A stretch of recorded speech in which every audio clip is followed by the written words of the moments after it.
Hello, welcome to my sewing room. My name is Christine and this is my channel, Christine Sews a Lot. Today I want to talk about something that we all need a little talking to about from time to time, or at least most of us, and that is fabric stash management.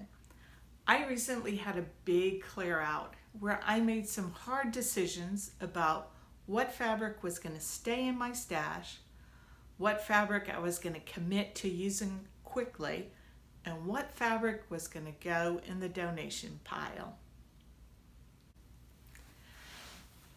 I never intended to have a big fabric stash.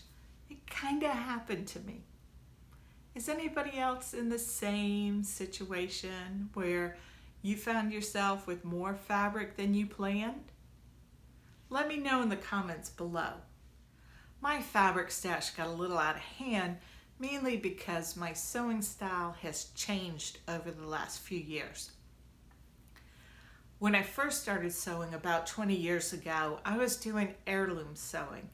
So beautiful garments. I was doing christening gowns and day gowns, smocking. Oh my goodness, lots of smocking for my nieces, my friends' children. I really enjoyed it. I did not have as big of a fabric stash then because one, the fabric and lace was more expensive, and two, it took me a little bit longer to do each project because of either the intricacies or just the time it takes to smock. So that was my beginning. I was good, didn't have a big, huge fabric stash. From there, I went to making pajama bottoms for my kids and also some home deck and little gift items. Again, not a really big stash because I didn't have as much time to sew, so I wasn't as ambitious on what I was sewing. The stash started to build when, one, we became empty nesters and I had a little more room for bringing in fabric and I had a little more time. I wasn't sitting at those endless swim meets or shuttling the kids or doing those things that I enjoyed doing for my children, but now I had some time for myself. Then, when grandchildren came along, I really got into sewing clothing for the grandchildren. I loved it and I still enjoy doing it, but I don't do as much as I did in the beginning. That was when the quilting fabric stash became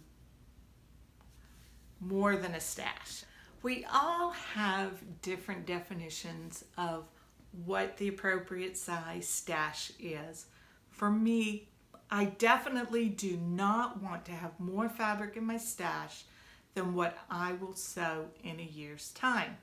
So that meant I had to get my stash under control and manage it. So I did separate out my groups, and over here I have 2 tubs of fabric that I have put an expiration date. I've made out a label and I have put expires February 1, 2022. I was very purposeful in picking out that date. This is not going to be my primary sewing, so I didn't want to give it a whole year. I wanted to give myself a bit of a challenge of using this up by a set date, and I knew that I needed to plan for it. I find a planner invaluable in managing the stash and managing my life in general. Paper planners are not just for old people. Some of us like to have a list that we can check things off, and the tactile act of doing it and seeing it helps to keep us motivated. What I did was on one of my planning sheets in my planner, I made a list of the items that I need to reduce. I'm going to read from my list. Bag straps, Thermolam, Insulbright, zippers. I have a lot of zippers. Cotton batting and quilting cotton. These are all items that I want to reduce from my stash. Then I made a list of projects that are not going to take a whole lot of time and are going to be useful and have a purpose. And some of those projects are casserole carriers, tote bags, lunch bags, cosmetic bags, desk cubes, drawstring bags. I use those as gift bags, and pillowcases. Now these projects I have specific purposes for. Some of them would be great items to sell in our church's Christmas bazaar. And that is part of why I chose an expiration date of February. I figured I'd be doing most of the sewing to get ready to sell items for the church bazaar. And that is going to be over with in December. Some of these items I want to make for the foster care system here in Alabama. And that's tote bags and pillowcases. They're always looking for those. The local sewing guilds and quilt guilds around here will take that on as a project. And though that's something that is a need and it's an item, both of them are items that will reduce my stash. The other thing, cosmetic bags and the desk organizer cubes, I think those would make great gifts and things that I could make for the grandchildren to give to the preschool teachers, or now that the oldest is in kindergarten, for him to give to his teacher, and gifts that Charlie might want to give to people at church. Usually at Christmas time, he likes to give little gifts to some of the volunteers who do a lot of work at church. And so having a little stash of some of these made up will be good. Last year, all the women got these very jazzy glitter hand sanitizer holders that they could clip to their purse. And I forget what I did for the men, if I did anything for the men. I think the men got marmalade. Anyway, so I've got my list, the matching of the projects to the items that I need to use up, but it doesn't end there. No. I have more. In addition, I will go and take dates and pencil them into the calendar. Now, I use this calendar for scheduling when we're traveling, scheduling filming for the channel. I will also schedule the days that I want to sew particular projects. So I have set aside some dates and put them on my calendar. Of course, they may move around a little bit in the month, but I'm pretty good. If I write something down, I commit to it.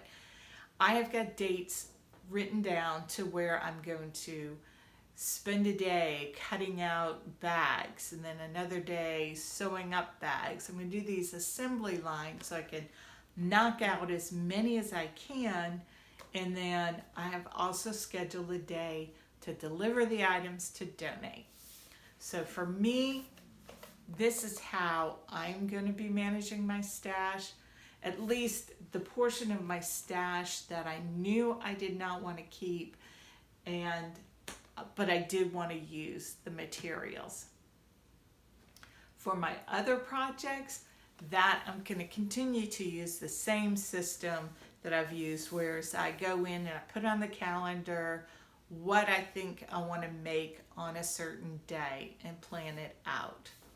It also helps for me to once a week to look at my fabric and see what I have, and to remember that I bought this item with this garment in mind.